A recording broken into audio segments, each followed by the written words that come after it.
So this is my first video for a while. I have been streaming in the meantime, but for the most part, I've been in the garage making stuff with wood. A carpentry project, no less. And I'd like to present it right here for your delectation. Stage 1, the bed. After spending most of Christmas on the garage floor, cutting pieces of wood and sanding, I finally got to this stage where I had a platform of pine boards on a frame of very thick and very heavy solid wood.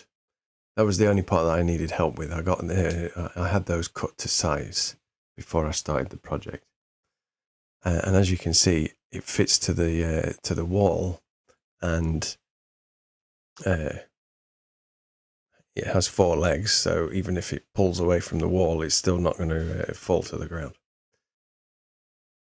Stage 2, the steps.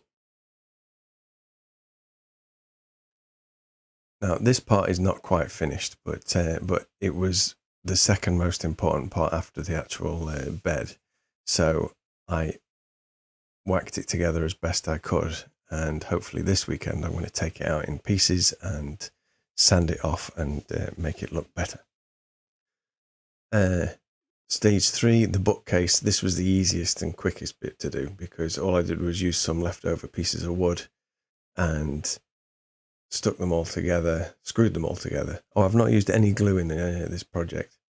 But yeah, this is screwed together and then screwed to the wall so it doesn't fall over under its own weight. Stage 4, the cupboard. As you can see, by this point in the project, the garage was looking quite a mess.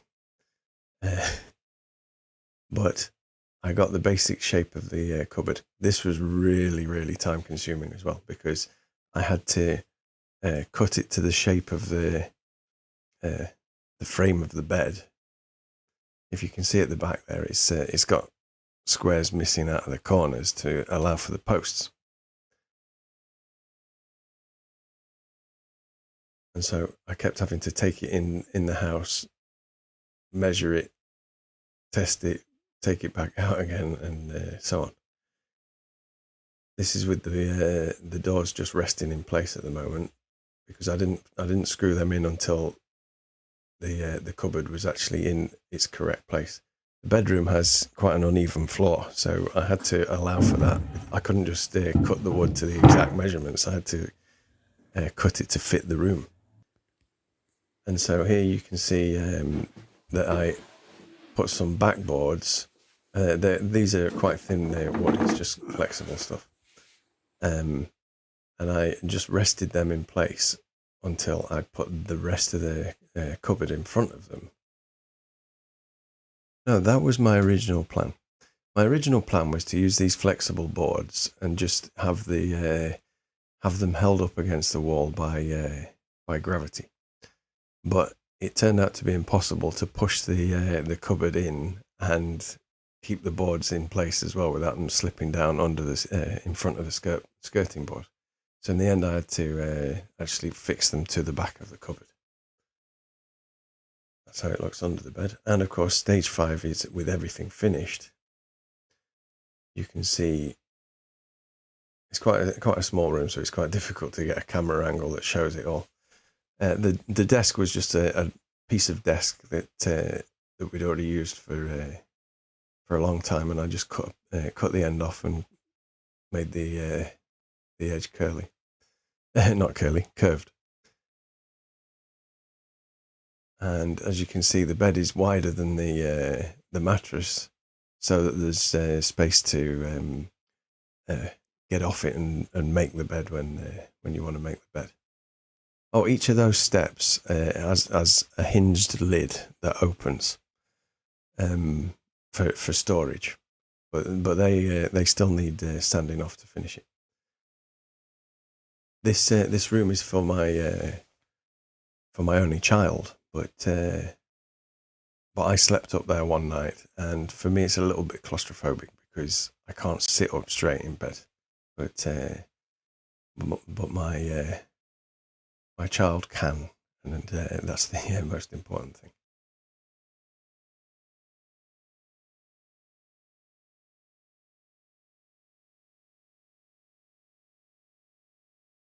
So, in conclusion, the project was a lot more time consuming than I was expecting, um, but very, very emotionally rewarding. I feel like making things with your own hands is a very underappreciated um, thing in our modern times.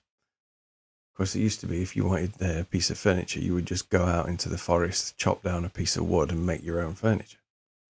But nowadays, we're so removed from the physical process of making things, and yeah, I found it a very cathartic experience. So the making part of the project was really for me. I have to confess. I like making things out of wood. I don't do it very often, but I am getting better at it. It's a practice makes perfect kind of thing.